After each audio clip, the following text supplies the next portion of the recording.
Just like hot peppers and hot friends of friends, justice is gonna get you in the end. Welcome to Brunch and Budget, the show about personal finance and racial economic inclusion with your host, Pamela Capallet, a certified financial planner and accredited financial counselor here to take the bite out of your budget. I'm your sound provider, Dialect, and here's your host, Pamela Capallet. Thank you, Dialect. And don't forget that Brunch and Budget is part of the Race and Wealth Podcast Network. Oh yeah, don't forget, everybody. We already got her first question from the Goddess Arts. Where can she get that shirt, Jayla? Mm-hmm. I actually had my mom make it for me, so this is Yes. Man, Pick up, Mom. I love it. Generational wealth right there. Generational talent. Generational talent. So good. So good. Okay, so y'all are seeing Jala here. We are so excited to have Jala Eaton on. Jala has actually done a couple workshops in our Sea Change Financial. It's our group financial planning program for POC, and truly floored, truly like blown away. And I'm so excited that you're here to talk about estate planning, and just the way that you think about it and the way that you talk about it and the way that you think and talk about generational wealth is amazing. It is revolutionary, and we are so here for it. So thank you. And your mom looks like she already got a sale. I know. I have to send you to her Instagram. It's someone's grandma 1009. So check her out. Oh, that's really cute. She actually makes cards. Yes. Oh my I get to do creative things. So before we get started, I have to ask you, On My Own Financial, which I think is a great firm, a great name. So this is really, really important. I need to know before anything else. So are you talking Patty, Whitney, or Bobby? Who's on my own? Are we talking about here? That's hard. I should Starting with the hard questions. From the musical genius that is Dialect. You know what? I've never considered. Well, I'm gonna have to go back and listen to all three of those songs. Yeah. You're all good. We're actually listening to it to get ready for today's show. I got them right up here. I was jamming to it. So maybe that's a good meditation for today. I like that. That's my homework for today. Because I feel like I hear Dionne Warwick in my head right now. But I want to give the others their due. Yes. Oh my God. I'll say my choice is Bobby because it's on our own. We do it together. Although the Whitney one, the Whitney one is so good. It's my fourth favorite Whitney song. Oh, should we ask what the other three are? No, I can tell you what the others Oh my God. Well, for context, I Will Always Love You is 6. Oh, a holistic money's like Whitney. Oh, 6. 6. Okay, we're gonna have that argument later, everybody. We have to have that offline. Jayla, thank you so much for joining us. I want to, before we really dive into estate planning, I'd love to know more, and I'd love for the audience to know more about you, your background, your childhood. Why did you decide to become a lawyer, and why estate planning? Yeah, why this kind of lawyer? You know what? Life just kind of kicked me in that direction. Yes. I remember telling my dad when I was little that I wanted to be a judge, and then I learned about the system, and I was like, I want nothing to do with the court system. So what does that mean? What else do I love? And I found that I like reading contracts. So it really was reading the fine print of contracts that made me want to go to law school and continue the passion. I got there, took trust and wills because it was a required class. It was going to be on the bar. And I just fell deeply in love with it and did not expect that. So once I got out of that class, found out, okay, most estate planners work by themselves, and I was not in any way, shape, or form prepared to do that at that time. I had a really great mentor, and he told me, go work for an institutional trustee, which is wealth management, as you know, you've experienced it. And it was there I got to see real trust in actions with millions upon millions of dollars in them. And I was like, my community, our culture can do this. How do they do that? It's not going to start with me being here in wealth management because I don't get to help anybody that looks like me. I don't even get to talk to anybody that looks like me. So my solution to that was On My Own Financial, because that's the Black woman's experience most of the time. We have to do things on our own, figure it out. And I just wanted to help as many people as I could. So that's how I got here. Oh, that's so amazing. That's so amazing. I feel like that, because I worked in wealth management too, as you know, and it's all rich white people. And you're right, like no one looks like us. And it's so interesting to be in that world and see it firsthand and be like, so this is where all the money is. Everything that we thought was true is true. So how do we change that, right? Yeah. And I feel like, because I was going to ask what your personal mission is as an attorney, but I think that's clear. And I think breaking down estate planning and breaking down legal stuff is so important because there's so many misconceptions about it, and also just like a lot of fear around it, right? This idea, first of all, thinking about death in general is hard, but also thinking about how to pass down your money and thinking about getting it wrong is also super scary. So I'd love to start with just the basics. Like, what is an estate? What is estate planning? Do we have an estate? Does everyone have an estate? Everybody has an estate. When you pass away, you're gonna have an estate. Whether there's anything in it, whether there's millions in it, you have an estate. It's just everything. Your Facebook, your Instagram is part of your estate. Like, that's real, yeah. And tell me you don't have any assets, you don't have any possessions. No, you've got a lot more than you think. And it's just about shifting the narrative from, we're going from what was valuable, what was wealth to white America to what is wealth for us. A lot of us are creating businesses on Instagram. A lot of us are just thinking outside the box, and it's non-traditional stuff. So yes, you have an estate. You need to estate plan. We want to make sure that all of these businesses that you've created are carrying on and either being sold to somebody who wants to continue it or given to your family so that they can decide what to do with it. But estate planning is just the plan. It's, to me, it's an extension of financial planning, which I know you guys understand. You want everybody to have access to a financial planner. And I just want to continue that trend and allow everybody to have access to the attorneys they need to complete their plan. So, yeah.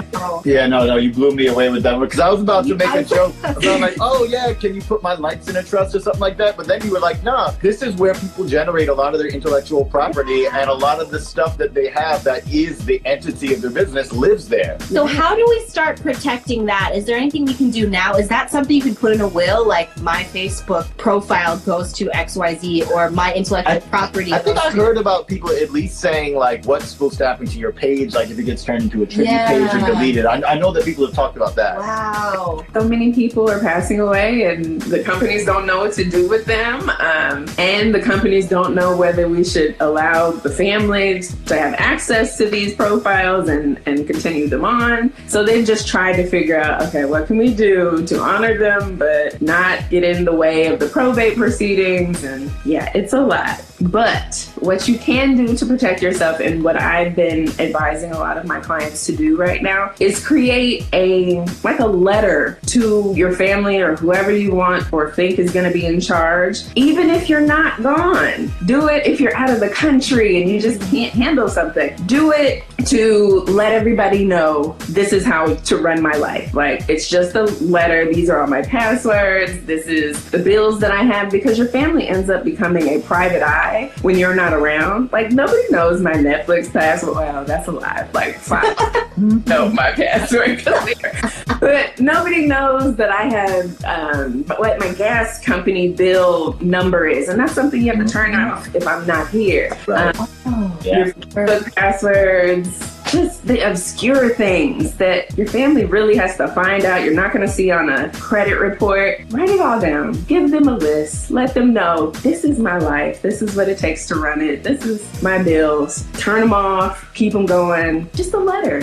It's painless. It really is. You don't even need an attorney for that. And it'll solve so many of your client problems, your family problems, just having a list. Dang. This is what it takes to run my life. Wow, I love that. Yeah. This is what it takes to run my life letter. And it's stuff that you mentioned that feels mundane, but when you're in the middle of like you said, trying to be a private eye for your family member, all of those things, if it was just on a piece of paper, would solve a lot of things. So I think one of the things that Dialect always says about estate planning is it gives your family the time to grieve. Yeah. Right? Well, yeah, and the bandwidth to grieve is like the worst thing. And a number of folks, y'all know you've gone through it, where someone dies, there isn't enough money to take care of it, or there isn't a will or a trust or anything to protect things. So you're fighting with probate court, you're fighting with your siblings. There's all of this, oh, well, she said 10 years ago that she was going to give me this thing, and then all that stuff happens. And it's draining even me talking back to you, remembering remembering when it's happened in my life. Yeah,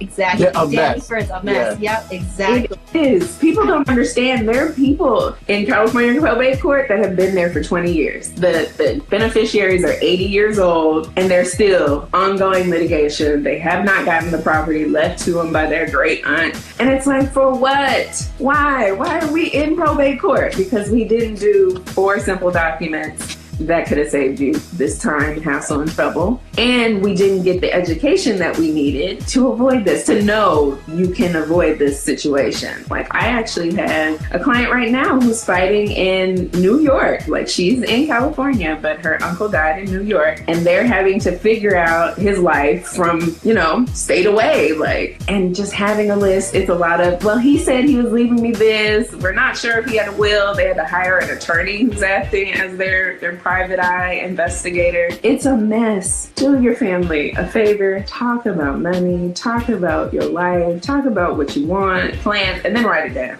Yeah, and then write it down, exactly. Let's talk about that next step, right? You've talked about it. You've all kind of gotten on the same page. So what are the legal documents that people need to, because you mentioned these 4 legal documents that would have prevented that. What are they? I want to know. Yeah, let's get it.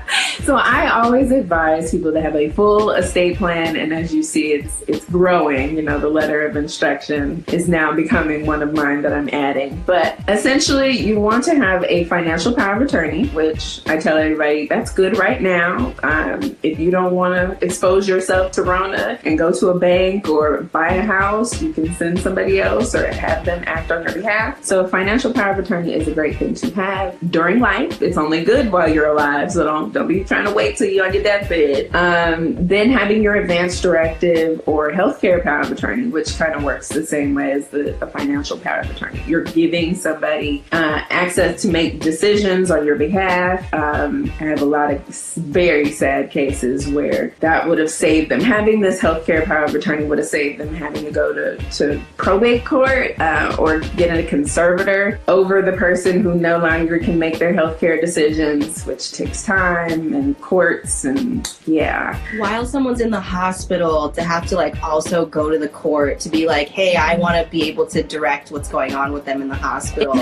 Coma with a child. Oh. A child. And now their child is just kind of up in the air. The family doesn't know what to do. So we have an aunt running things and trying to do as much as she can with the hospital. But of course, they're like, well, to do anything further, we're going to need a conservatorship since you don't have a POA, a healthcare POA. So, and you're saying that healthcare POA, power of attorney, and you're also calling it an advance directive, right? Yeah, they have so many terms, In New York, it's a healthcare proxy. Yeah, well, I just want to know. Totally, yeah. No, with the vocab, yeah. Yeah, so it's not brand new to you when you're hearing it. Yeah. Oh, vocab, and it's done intentionally. I'm like, this is just big words to say things that you could have done much simpler.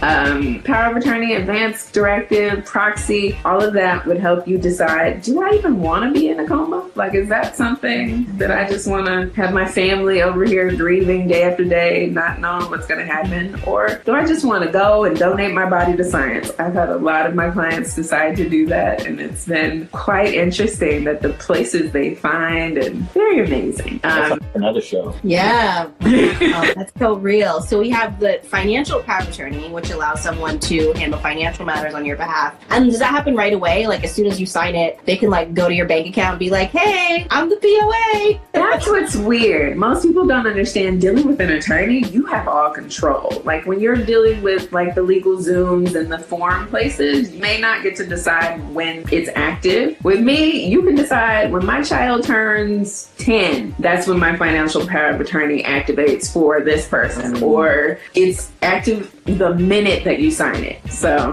you have a lot of flexibility. It's all up to you. But yeah, I'm that personalizing attorney. I'd like for you to have control and to understand that you are in control. And this is about you and your wishes. So yeah.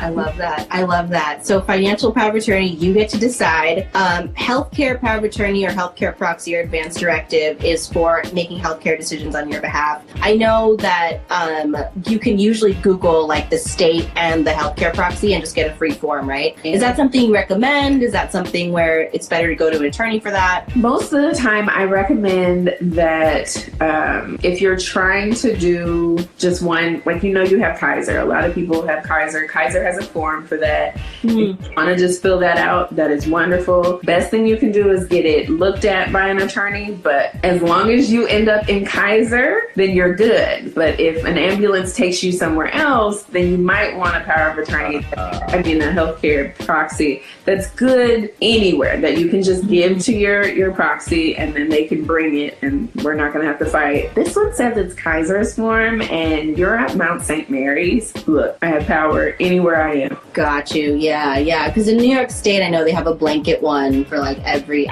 state is different too, and every hospital is different. Yeah. Those forms. Just understand what they say, and if they don't, find somebody who does. Google it. Yeah, totally. I love that. Okay, so then we have those two forms, and then what are the other two documents that you need to have? Wills and trusts. Now, wills are the only document that only activate after you're gone, and trusts are wonderfully flexible, and they activate now if you want them to, and after you're gone for decades after you're gone in some cases. I mean, that's where a lot of wealth management. Yeah, I have trusts from like the 60s, the 50s, even further than that. They're still here, still going. Wow. So you can really like live beyond your death in a way with the trust. Yeah. Well, there's that thing about Beastie Boys.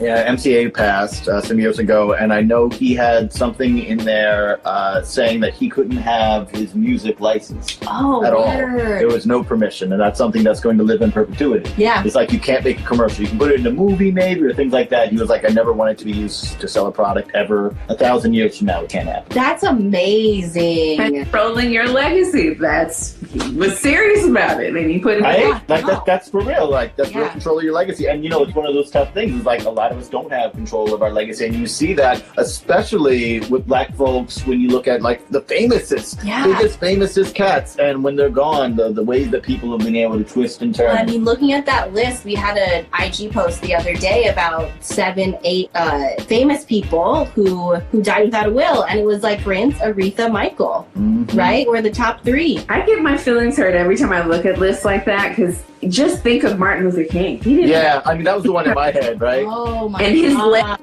is still going. You see books about him, and it's like, who was protecting this? You didn't have a will. You didn't have a trust. You have no control over this. Your family is fighting each other for control. They're having to fight everybody else for control. And it's just like, And how many days has it been since someone has used Martin Luther King quote out of context to justify systemic racism? Probably right? Every day it happens. Milliseconds. It's like the day since the accident thing. It's like it's always that. It's always that, girl. Oh my God. Well, let's go to a song. Let's go to something. But what's good is yeah.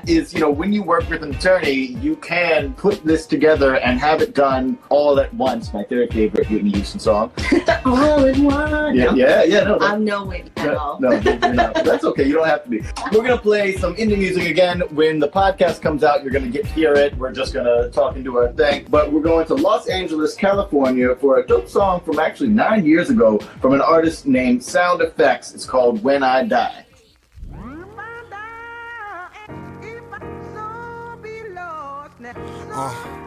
Sound Effects.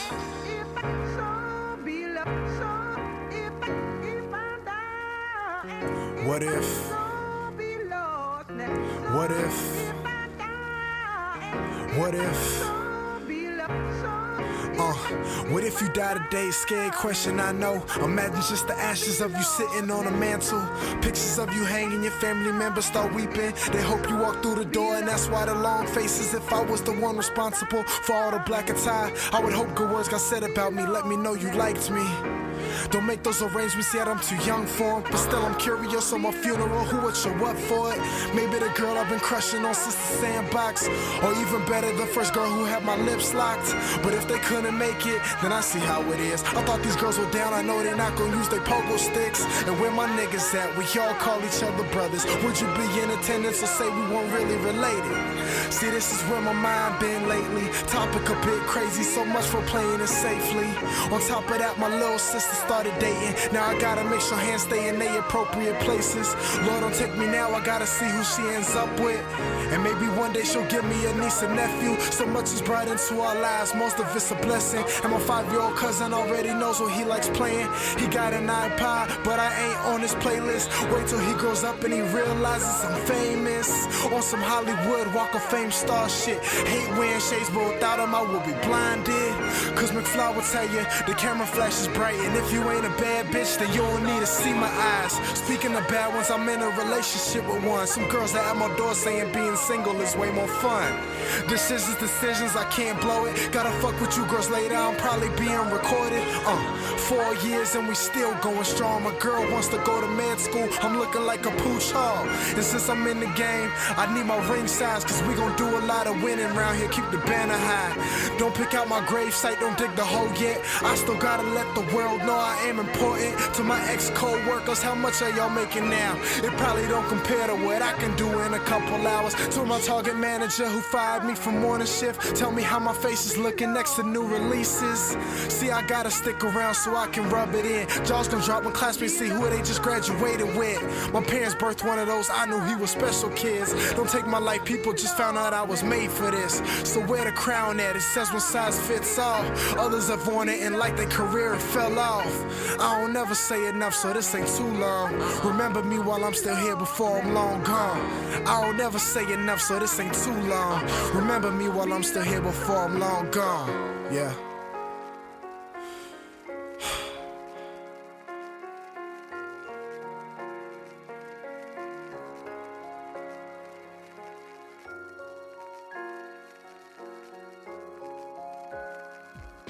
Okay, so let's talk about wills. Does everyone need a will? If not, when do you need a will? I actually say everybody needs a will, even if you have a trust. I want you to have a will. It's called something different, but it's really the same principle. When you have a trust and everything you own is in your trust, people think, okay, that's all I need. I don't need a will. It's actually what Nipsey Hussle and the people around him must have thought, because he had a trust. All his masters are in trust. It's wonderful. But he didn't realize that if he owned anything outside that trust, then you're going to probate court. And he had $2 million outside of a bank account, didn't have a will to tell the court, hey, this is where I want this $2 million or whatever else I own to go to. So his family was back in probate court and having with the two. So many folks. Wow. And he thought he did it right. I mean, he put most of his money in a trust. Well, and the people that we're talking about aren't just famous, they're also famously philanthropists. Yeah. And in their life, because this is the real thing about protecting your legacy. It's one thing to be like, oh, my songs and stuff like that, and even my quotes, but like the thing you were trying to build, the thing that was important to you when you were alive, if you can't maintain that after you die, what's the point of all the stuff you've been doing? Yeah. And now you'll see there are movies that are, because, you know, the state's going to own everything that's done in his name or that he was working on that he didn't finish. And if he just had a will that says everything that I own goes to my trust. Oh, that's it. Right. That would have Pour over will. So wow. Okay. It's a full plan, which is why I like when I'm working with my clients, I want them to understand, here's why you need the full plan. Don't do this 1 and 2 documents if you don't have to. Let's get them all done. And just give you that peace of mind, because you never know what's gonna become something that you needed to protect. Yeah, totally. For beneficiary designations, he could have solved that problem too.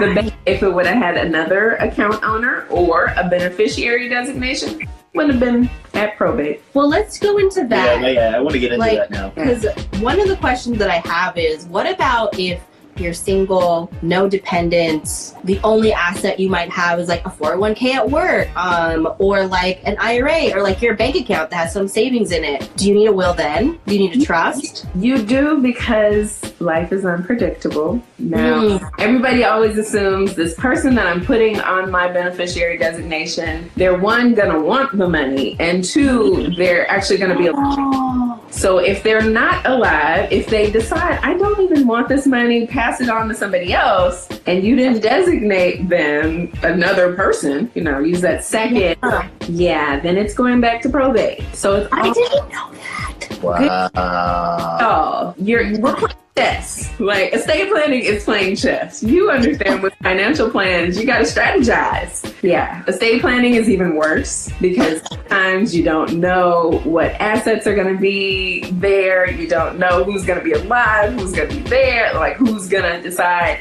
you know what, I'm rich enough already. I don't need your money. So you have to do everything. Well, because it's the tricky part about estate planning is you're planning for if you die tomorrow, but also planning for if you die in 40 years. Yeah. It's like this whole like delicate balance of like, I could go tomorrow, but I could also live for 40 years, and the people that I name as my beneficiaries either don't need the money or they died before me. And if you don't check that, then there's just like, then it just goes into the ether. Yeah, that's the chess part of all of it. Wow. But also, people don't realize that a lot of times with that scenario you gave me where they're single, don't have kids. Yeah. I talk to them long enough and they tell me, yeah, I'd really like my niece to get my money, or I'd really like this boyfriend to get my money. That's not going to happen unless you write it down, because the law is not going to say, oh, they were really like close with their niece. There's an order, and this is what they do. Either they'll go to your parents, your siblings, your grandparents. Your niece is way too far removed to get there. Everybody else has to either be gone or decide, no, I don't want to deal with this, for that niece to get there. Very removed. That's real. Wow. Unless you just like actually, and it's one of those things where I feel like it's like, it sounds so simple, but also feels so emotional. You're like, I don't want to think about when I'm going to die and my niece maybe. And then you're like, but what about my nephew? And there's all of these things that like go into it. Like, how do you? Yeah, even filling out that day-to-day thing, like what it takes to get through my day, feels like, just abstractly, like feels like it'd be draining. Yeah, like how do you get the I guess the energy or the willpower or the like emotional resource for that? I don't know if that's You know what? I found that being able to have a group that you talk about money with, having money brunch, like it gets you in that frame of mind. Like, not that I have to do this, but I'm doing something that's going to help me in the long run. That's why I tell people when they're filling out my forms and the questionnaires, this isn't just for me. I'm going to give you this form back, and then you're going to give it to your trustee or your children, so they're going to have a listing of, this is what I had at this point. Hopefully they'll update it, maybe make it a spreadsheet and just add to it so it becomes a no-brainer. Get into a routine. Word. I love that. And I also like that you mentioned like, oh, you have a form. So like, we're not guessing. You're asking specific questions. So we're like, okay, this is what we have to think about. We don't have to think about like all these 10 other things that maybe popped into our head. Yeah. It's just like, this is it. I love that. I want to go back to the beneficiaries, because I think that listing beneficiaries on like retirement accounts or life insurance, it also feels like a simple thing that's often overlooked. Can you talk to us a little bit? And we actually had an audience question. Is there another option for direct transfer to beneficiaries other than a trust? And I wonder if those are related. Oh yeah, there's so many direct options. Like we said, beneficiary designations are the biggest ones. They're the best. I'm finding when it comes to life insurance that those are really tough. Like, you need to tell your family, I have this policy, it's with this carrier, because the insurance company is not going to try and come look for you. They're not. I'm going to tell you you're a beneficiary of this. They're just going to expect that you know, and you'll submit a death certificate and then get the money. But most of us don't know. Some of it goes to unclaimed property, and that's how you find out. And that just takes too long. So using your beneficiary designations is a great way to get the money to the parties that you want them to get to without court interference. But there are caveats. You still need to talk to people. You still need to help them out so they don't have to be a private eye.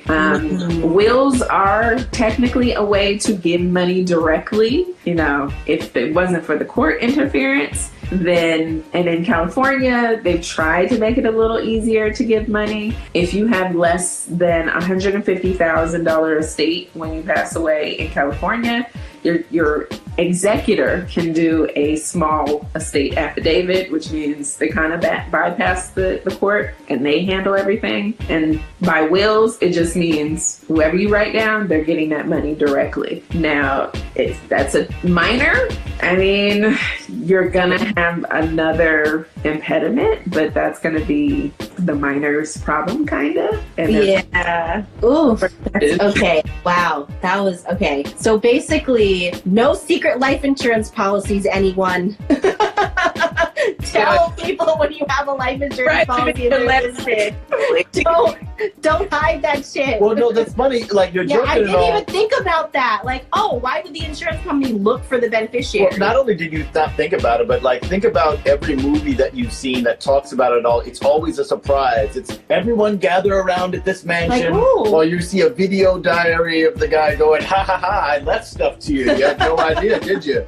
Exactly. Wow. Now, okay. some have databases of potential potential policies, but you'll still have to know the person who dies, their social, and pray. But yeah, it's not an easy process if you're not talking about it. And I think that's one of the downfalls of like my community. We don't like to talk about money. We really don't. Like, it took me till I was almost 30 to have conversations about money with my parents. And now they're open. They understand. But that's probably because I've educated them on why they need to have these conversations and why it's okay. But yeah, prior to that, we had a generation that was just like, you'll figure it out. Good luck. Yeah, no, totally same. I mean, I think the only reason that my parents started getting comfortable talking to me about it is because I'm a financial planner. Yeah. And I was like, this is my job, Mom, so you should talk to me about it. But I don't know if I would have been able to do that otherwise. It's funny that you mentioned that too, because next week our show is going to be about how to talk to your parents about money.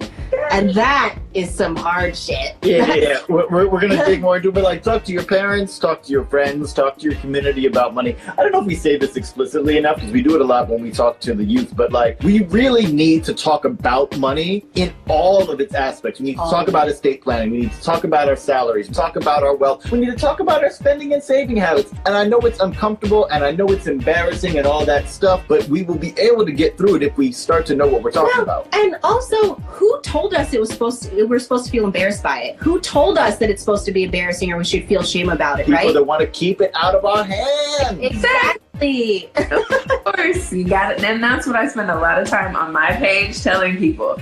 Oh, you heard that estate planning is for rich people? Where did that come from? What was your source? Understand, what did they want us to grow and prosper, or did they just want us to stay out of the club? Yeah, for real. That's the whole thing, is like, when we don't talk about it, then everything is a secret. We're all trying to just scramble, and that doesn't have to be like that. I love that.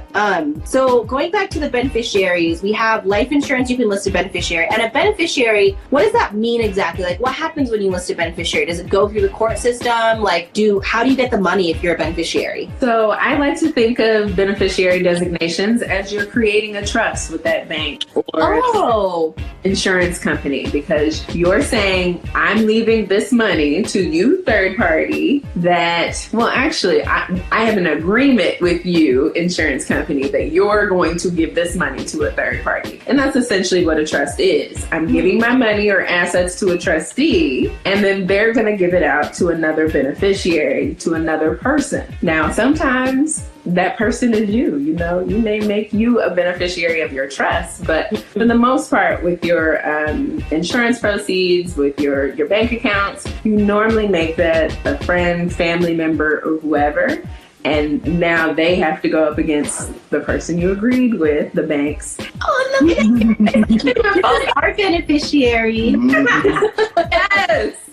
You're gonna know all about this. You're gonna be ready. All about it. Walk into the bank. I'm the beneficiary. Hand it over. You can't tell me I'm not. Tell me where I need to sign to get my money. He's going to be tired of talking about it. Well, I love that description too, because just thinking about, so basically, if you list a beneficiary, that means that it doesn't have to go through the court system. It automatically goes to whoever you list, and they have the claim to it, and that's it. There's no argument. There's no judge to be like, I don't think that's right, or whatever it is. There's no executor trying to like move stuff around or shift stuff around. It's just like, you name that person and that's it, right? So what kinds of things can you name a beneficiary on directly? So many things.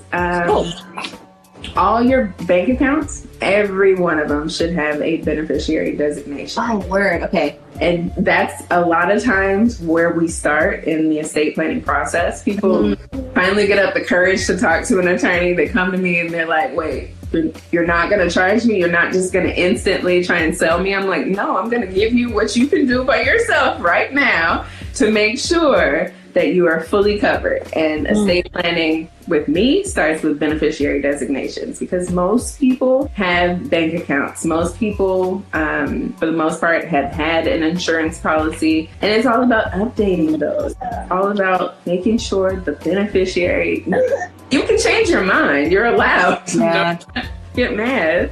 I mean, this is your property, your asset. I'm trying to think of what else. I'm drawing a blank on other business. I know. So life insurance, bank accounts. I know I've been able to list on my 401k, IRA. Yeah. Any investment accounts. All of those. Okay, cool.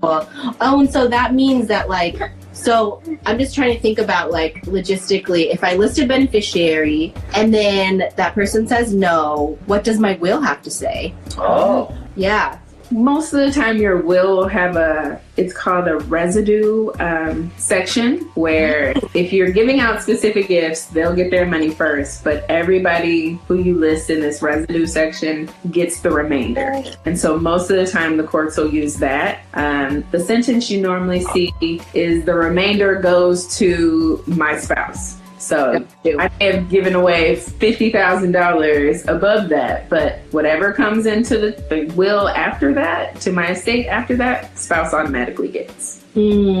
Got it. Okay, cool. Catch-all. You gotta have that catch-all. And that's kind of hard to write your own will. I love it when people do, but it's nuances to it. You have to know, look, I've given out gifts, I've given out my property, but you want to have that catch-all to make sure, hey, my Instagram quote has 10 billion views and now we're figuring out a way to monetize that and I didn't expect it. Catch-all. It's going to... yeah. You know, but that's really good that you mentioned about the, like, you know, even writing your own will, you know, do it if you haven't done anything. It's better than nothing. But that doesn't mean that you're good money, right? Like, oh, I wrote a bill. I wrote it on a napkin. All right, it's fine. My mom wrote her own will, and she hates when I tell this story. She finally handed it over once I became an attorney and certified, and we had these financial conversations. And she literally said, my daughter gets everything, and then proceeded to give out gifts. Like, this one gets this. And I'm like, Mom, do you see that you would have me in probate court for years? Because it's inconsistent. What you wrote was either I get everything or they get something, and legally you wrote that I get everything first, so I could fight them and say, no, y'all don't get nothing, which is how family squabbles fight. Like, that's how it starts. Yeah. She didn't mean it, she didn't know, but wow. So feel free to write your own wills, just don't be legally inconsistent. So don't write your own will. Just have somebody give it a once over, preferably an attorney. Even all the form will places are going to tell you, have an attorney look at this. Just right. No, totally. Like if you're making your will on LegalZoom, they're still going to be like, review it with an attorney. So, I mean, you may as well just start with an attorney, right? Yeah. Well, we're going to pause on the podcast part, play a song here. Yeah, let's do it. Remember and then that, let's talk about trust. Yeah, that I'm going to get into the trust thing. Another great song, Trust by Prince. But no, we're going to go into where I want to go, because I want y'all to know that you're going to have to look at your own will, but also you want to make sure a professional looks over it, because otherwise you will know where do broken hearts go, my second favorite Whitney song. But the song that we're going to play is from Gilmersdale in the UK. Ooh. Yeah, from an artist named Prophet with their song Estate Echoes featuring Saint. All right. Yeah.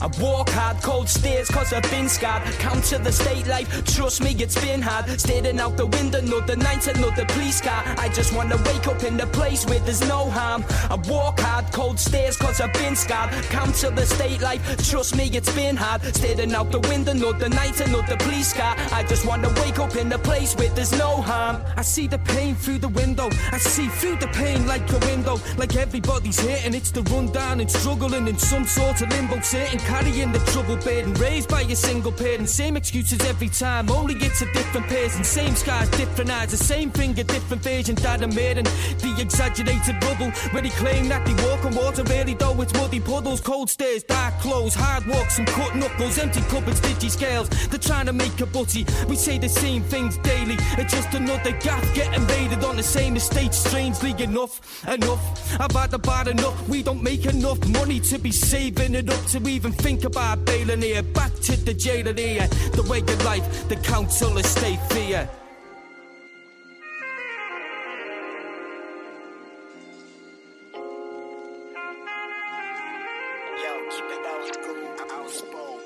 I walk hard, cold stairs, cause I've been scarred. Count to the state life, trust me, it's been hard. Staring out the window, another night, another police car. I just wanna wake up in a place where there's no harm. I walk hard, cold stairs, cause I've been scarred. Count to the state life, trust me, it's been hard. Staring out the window, another night, another police car. I just wanna wake up in a place where there's no harm. Raised up in the States where I was quick to cast a fear stone. When count to the state life was known as me ringtone. So back then, me, I threw fists to break bone. I took risks, sat and sell some meager, never sleep at home. The streets are roamed until me heart turned icy. So back then, I didn't give a fuck if you like me. Cause nowadays I walk hard and got a cold stare.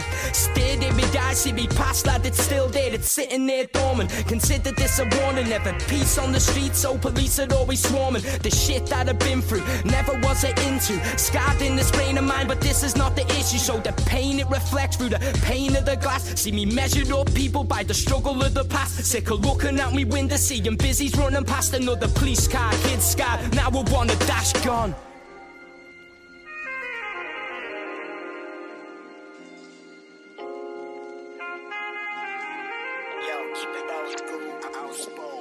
I walk hard, cold stairs, cause I've been scarred. Count to the state life, trust me, it's been hard. Staring out the window, another night, another police car. I just wanna wake up in a place where there's no harm. I walk hard, cold stairs, cause I've been scarred. Count to the state life, trust me, it's been hard. Staring out the window, another night, another police car. I just wanna wake up in a place where there's no harm.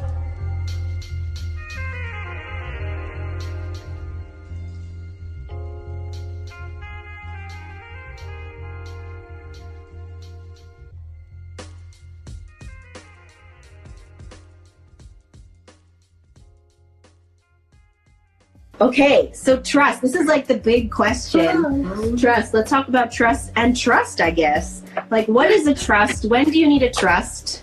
Oh.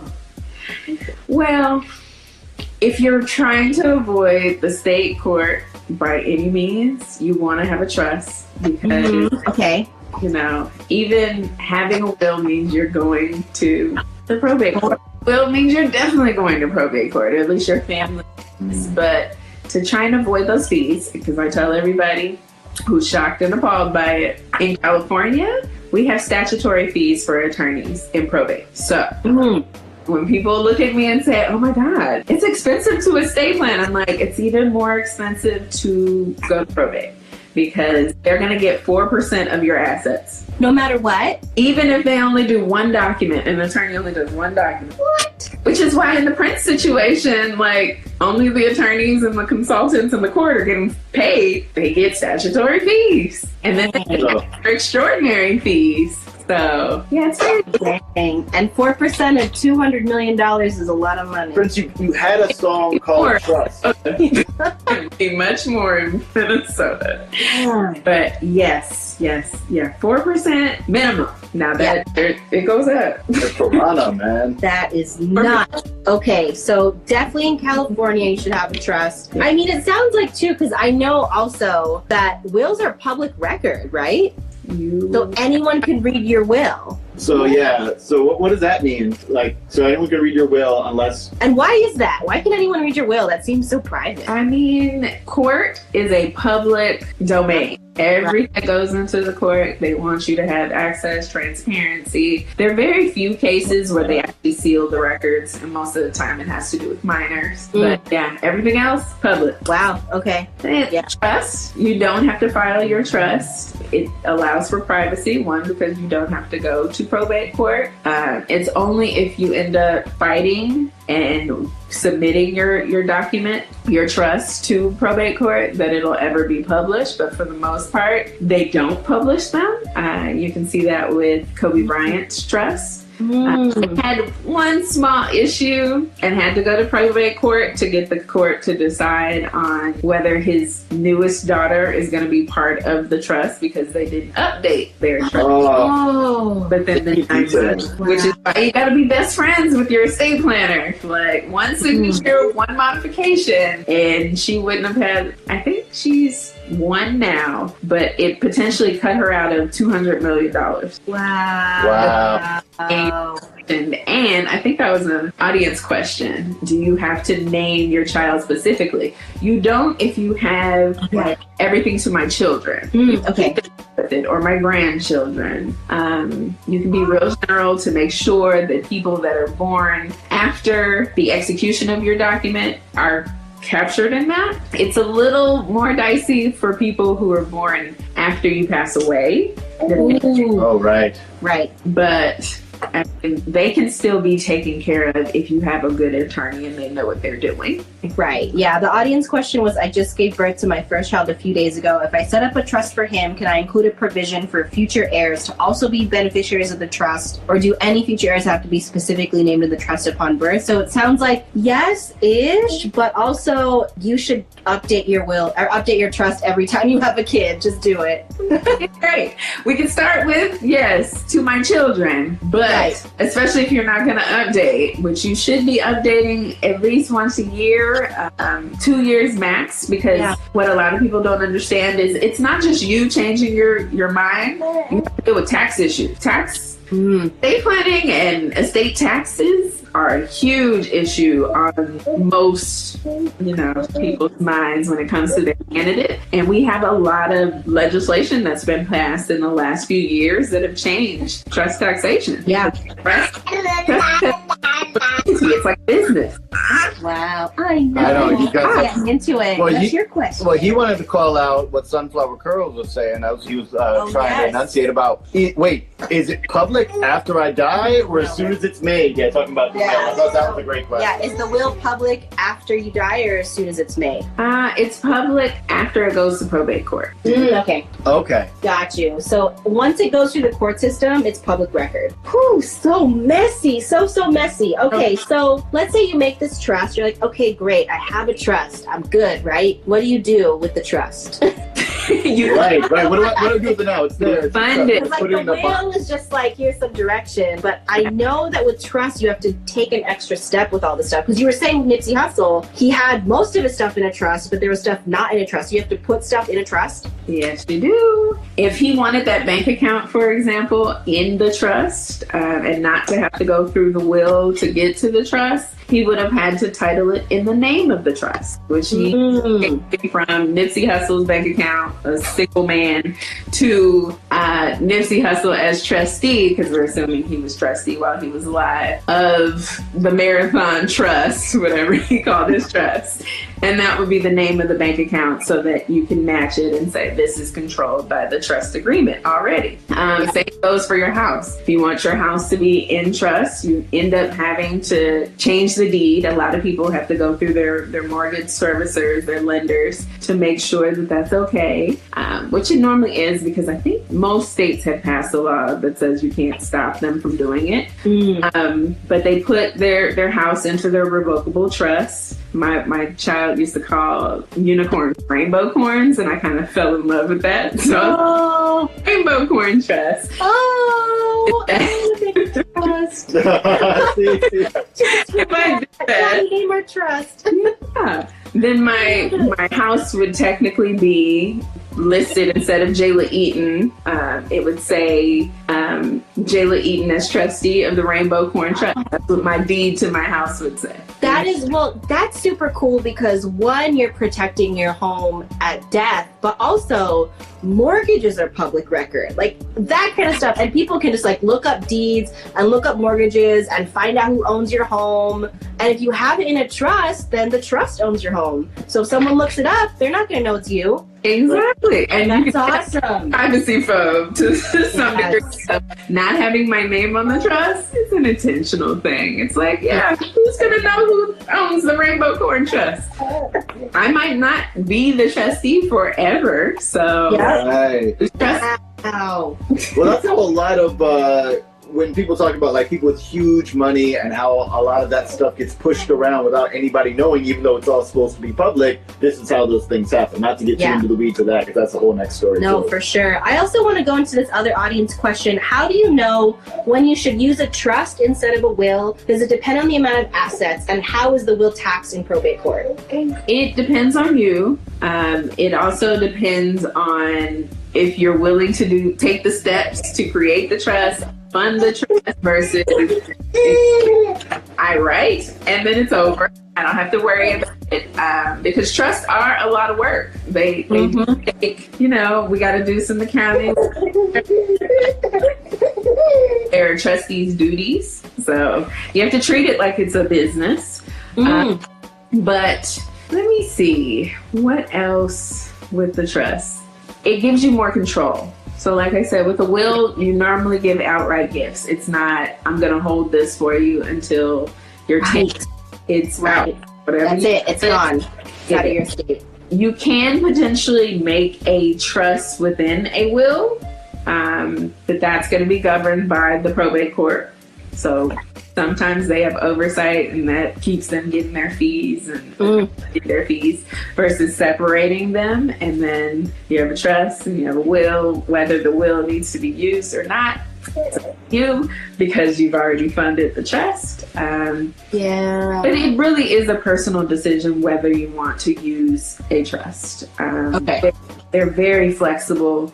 Like I said, there's something that you can use right now, depending on what you want to put into it. You can't put your personal property into it, which means, for me, I tell everybody I have a collection of Disney movies. Now, to everybody, that may not be worth very much, or Pokemon cards, or... Are they in your trust? Yes, that's so... See, I wouldn't even thought to do that kind of stuff. To be like, oh, wait, like this thing that I actually find valuable, regardless of the monetary value, like I want it to go to a specific place and to a specific person, and I want someone to take care of it in that way. So it's your own personal curated time capsule. I love it. That's amazing. And I think one of the important distinctions that you made between a will and a trust is that a will is just like, okay, this is who I'm giving the money to now, and that's it, and it's gone. The will eventually like dies with you, right? Once all of the money is dispersed, it's done. The legal instrument has done its job. But the thing with a trust, and we were talking about this earlier, is a trust can live forever, right? And a trust can be something where like you disperse money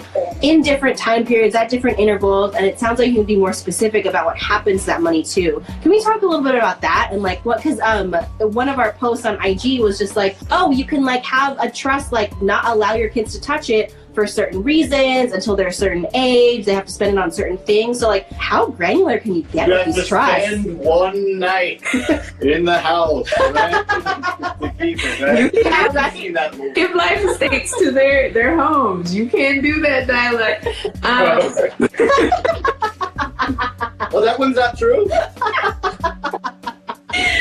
So with your trust, you kind of got to think of it as, yeah, you passed away, but you've left this entity that kind of runs like a business. It kind of runs like a second form of you, because it does exactly what you told it to do, what you wrote down that you wanted to happen. And it kind of has your values, your vision, depending on how much information you put into the trust. So it continues to allow your legacy to go on. If you were dead set on nobody using your money for college and instead using your money to create businesses, then that's the legacy that your trust is going to continue to push. Wow. Yeah. You have total control And a lot of people don't know that they have that control. It's just, oh, well, I don't really care what happens to it after you die. I'm like, I work too hard for my money for it not to transfer to another generation to help. real. It's, for me, it's truthfully about generational wealth. And generational wealth is not going to happen with wills. Unless you've talked to your family, you've made sure they're financially savvy, you've made sure that they can handle lump sums of money. Wow. And you want a little bit more like, I worked too hard and saved for this money and was a freelancer and did this law degree, and want a little bit more control to say, I know at least I protected my grandchildren or my great-grandchildren, then you want to use a trust. That is so real. Protect the littles, right? Protect the littles. We ran across, yeah, right. We ran across this stat recently that 70% of, what was it? Like 70% of Families with generational wealth. yeah, like, 70% with significant wealth. with significant wealth, 70% of those families, that wealth is gone by the second generation. Yes, and that's why people Yeah. with wills or not using wills, and they're losing a lot of money to the courts or families that weren't ready for that money. Damn. Where you've actually controlled and said, you know what, this money's going to grow, because trustees have to make the money grow. Your plan to just give it all away. That's why you see a lot of trusts have marketable securities in them, to have businesses in them. The money has to grow in order to make it. So yeah, there's a lot behind the scenes. I'm still trying to figure out how to get it all out, because it's so much. It does so much. That's why I'm so passionate about spreading the word about them. But I end up getting caught in the myths more than getting to talk about the benefits. I appreciate you guys for allowing me to get this out. Yeah. Oh my God. We appreciate you for getting it out. Cause I'm like, it's so interesting because I know some things about estate planning, but like seriously, I'm like, in my head, I'm like, okay, we gotta go get a trust tomorrow. Because I was like, oh, we don't need a trust. Like, we're not there yet. I don't know. But like just hearing you talk about it and the idea of like the will does not create generational wealth. I saw someone else in the comments like repeat that. It's like they do not create generational wealth. The wills end with you too. And if you can create a trust that like lives forever, where you're like MCA and you're saying like no one is allowed to use my music for commercial purposes, right? If you're able to direct your life in that way after your death, then like that's what actually creates that wealth that lasts throughout the generations. I think that's amazing. I don't want to do this, but I have to do this. I'm gonna drop another bomb on you, because I just watched this really great Vice story about heirs property, and I want you to all find it. And it might be episode 5 of this season. But heirs property is essentially when you either don't estate plan or you allow your property to just go to your kids over and over. So you end up with a property that's owned by like 200 people if it goes down enough generations, or 10 people who can't decide and don't care. And then maybe one person buys out a few of those interests and forces everybody else to sell. And it happens a lot in the South. It happens a lot with people who aren't doing their estate planning, which is normally people that look like me. And we lose that generational wealth and that property that we've had. So yes, please check out Vice. It's called Air. It's in the middle of a WeWork, which was a really good story. And then I think there's another episode after it. But yes, very good. Because we are losing money in so many ways that if you were to put those interests in a trust and allow everybody to be a beneficiary, they don't own it. So nobody can come and take it from and get them to sell that interest, because the trust owns it. So none of people use it. Damn. Oh my God. Well, Instagram's gonna kick us off in a second. But yeah, I mean, this has been too good. Well, you know, not that last because we've been going an hour. But no, it's too good. This has been really good. I mean, thank you for sharing so many things. If you guys have been listening to this whole time, it's a lot of great information. This is not Will and Jada. It's learning about wills with Jayla so that you can preserve Jason's lyric in a trust and it doesn't end up in the Matrix 2. We got the MC over here. I was just, yeah, The MC over here. I love it. No, thank you so much. Where can people find you? Oh, and one final question, because you're based in California. How do you find a good estate attorney? Oh, goodness. I'm looking. I don't know if that's looking. I'm sorry, y'all. I'm a unicorn. Yeah, for real. If you're in California, you're very lucky. Work with Jayla, please. Yes, I am California. And if I think New York changed to the uniform bar, so y'all might get me. Okay. Because then I did a whole lot of other states. But for right now, California, I am trying to create a network of attorneys that are like me, have the same drives, values. Right now, I've just got Georgia, Florida, and maybe Alabama, I think. So I'm going to expand to New York. I actually might have one in New York for you. I'm texting her right now. But yeah, you can find me on My Own Financial on Instagram. I love it here. This is my favorite place to be. I can be me. I am on LinkedIn every now and then, trying to be a little bit more professional and hating it. And Jala Eaton. I'm on Facebook. I'm on Twitter now. I'm learning Twitter. I'm not gonna lie to y'all. And I have a website on myownfinancial.com. So you can get me. Yes. No. Thank you. Thank you so much. Thank you. Jayla Thank you. with onmyownfinancial.com. Yep, and On My Own Financial on Instagram. Please follow her. She drops all the knowledge. I'm going to give you our last song. It's called Last Rites by a cat named Proxy out of Denver, Colorado. Please listen to everything that Jayla is saying so that you won't have to be asking my favorite Whitney song of all time, Didn't We Almost Have It All? Oh, that's a good one. I'm saying, right? Damn. Yeah, the fifth one was The Greatest Love of All, and then I'll Always Love You. I'm just saying. But thank you so much. This has been really awesome and powerful. Again, as usual, if you guys have any questions, feel free to hit us up on DMs, on emails, any way that's necessary for you. Send us a text, smoke signals, just yell from outside your window. We will answer We them. will hear it. Get on all of the socials, shout us, retweet us, rate us, debate us, hate us, whatever is necessary. And thank you so much. This is Brunch and Budget Podcast, and we'll check y'all next time. Peace. Thank you, guys. Thank you. So, as we set out this year to defeat the divisive forces that would take freedom away, I want to say those fighting words for everyone within the sound of my voice to hear and to heed. From my cold, dead hands. Now I lay me down to sleep. I pray the Lord my soul to keep. And if death calls before I wake, I swear to God I'ma take two of them with me at least. They say the only way to peace is with a peace. The only way for you to die is in the streets. So I say, on my doorstep, lay it at my feet. I really ain't no killer, but if you push me, I'll squeeze. What the television told me, I believe. And what it said is that it's either you or me. The real way to be free and protect my family is with a fully loaded AR-15. Only the strong survive. Everyone else has a right to die. There are two types of people, good and bad guys. I'll decide. Cause out here it's an eye for an eye. And I don't cry, dead or alive. Either you do or you die. Don't ask why, dead or alive. Either it's you or it's I. Ain't no ties, dead or alive. Even one day I'll expire, but it won't be tonight.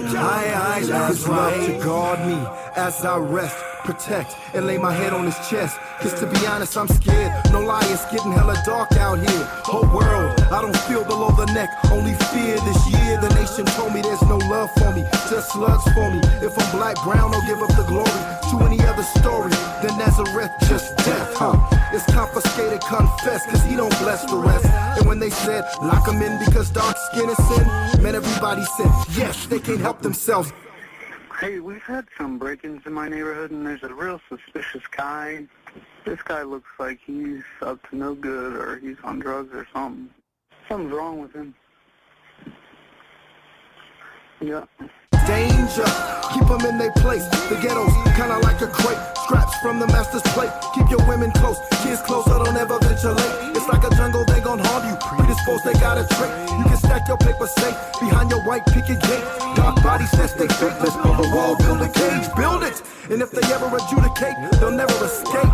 And if they ever escape, money they'll never make. And if a life they do make, then it won't be that great. And if they want great, the only choice is to assimilate. And one day if they awake, then tell them to make your day justified homicide. Let's pray, cause out here it's enough for a night. And I don't cry, dead or alive. Either you do or you die. Don't ask why, dead or alive. Either it's you or it's I. Ain't no time, dead or alive. And one day I'll expire, but it won't be tonight. That's right. I'm a saint, let's pray. Yeah, that's right. The fight I'm a saint, my prayer. Yeah, that's right. The fight I'm a saint, let's pray. Yeah, that's right. The fight I'm a saint. Yeah.